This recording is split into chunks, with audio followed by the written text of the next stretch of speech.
Hey there, it's Phil, and I've got a new single out called Until We Both Drop Dead. It's a nice little romantic number about finding that person that you're going to be with until you're dead.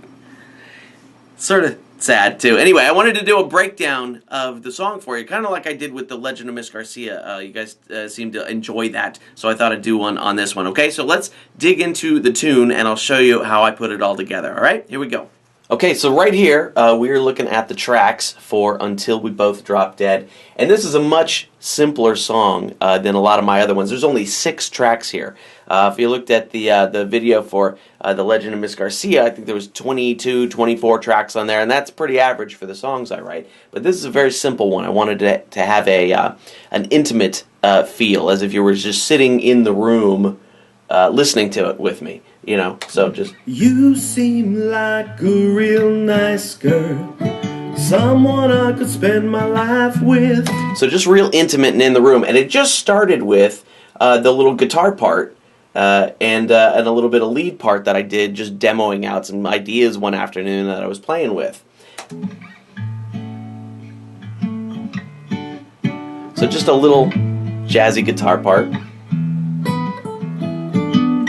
I got to use that degree I got in jazz from college for something, you know. But what I did with the rhythm guitar is that I ran it through a guitar amplifier plug-in, and this one, it's kind of like a Fender combo type of sound. But what I was shooting for, what it gave me, is a sound like a Roland Jazz Chorus amp, which has always been one of my favorite amplifiers.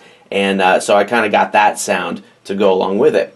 And then I just laid some vocals over it. And what my challenge was with this one was building the arrangement over the, I don't know, minute and a half or whatever this song is without overblowing it, without it going too far. So as we get into the second verse, we get some bass in there. Buy a house and share a bed, and then we'll have 1 or 2 kids. So just a little bit of a walking bass line, a little jazz bass line there. And what I did with this one is I used a trick that I used back in the old days, in that I did not use a bass. I wanted kind of an uprighty sound. What I used to do back when I had no gear and all I had was a little 4-track recorder and a guitar is I would play bass on the guitar and then just EQ the heck out of it until it sort of sounded like a bass. So I actually did that here. And if we take just that bass part, it's kind of got an upright bass sound. And I ran it through a bunch of bass plugins because I have gear now. But if we take all that off, it's pretty weak and wimpy. It just sounds like a guitar, you know.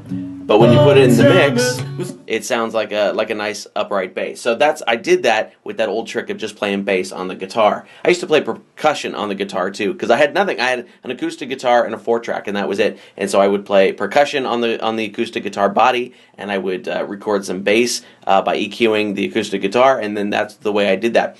You can actually hear some of those tracks. If you, I have an album short EP out called Fistful of Spaghetti, which is a bunch of like Western music instrumentals that I recorded, but I think one of those actually has that technique on there that you can see. So then as we got into I had the bridge, which allowed me to break things up. And when we're both old-timers with severe Alzheimer's, every day with you will be brand new. So that had a new part to it, but then going back into the next verse, I needed to build it a little more. So I just put some finger snaps in. You are looking pretty good right now, and I try to keep myself... See, they're right there. So the little finger snaps, even though it's basically the same stuff, adds a little bit of an element of the next thing. And then as I got into the last verse, I put some harmony vocals in, which I was not sure I wanted to do because now it's less intimate. Now it sounds like there's more people in the room. But I think it kind of worked. Statistics say that I'll go first and you'll get 7 more years. So I just put those little harmony vocals in, and that's it. That's everything the track is built on. It's extremely simple. I tend to go back and forth between just a few tracks and a bare, simple little intimate track song kind of sound, or just like completely overblown, maxing out the limits of my computer to make this happen. And so that's what this one's all about. And there you go. That's how Until We Both Drop Dead lays out. It's a very simple little intimate song. I hope you like it. You can, there's a link in the description down below where you can go and download and listen to the song. It's on Spotify, it's on iTunes, and it's all those different places. Something will pop up on the screen here any second now, or something that will give you another link to go check out the song. Go check out the song. Share it with your friends. I want you to listen to it wherever you listen to it. All right? And you can find me at philjohnsоncomedy.com. All right? Check you later. Bye.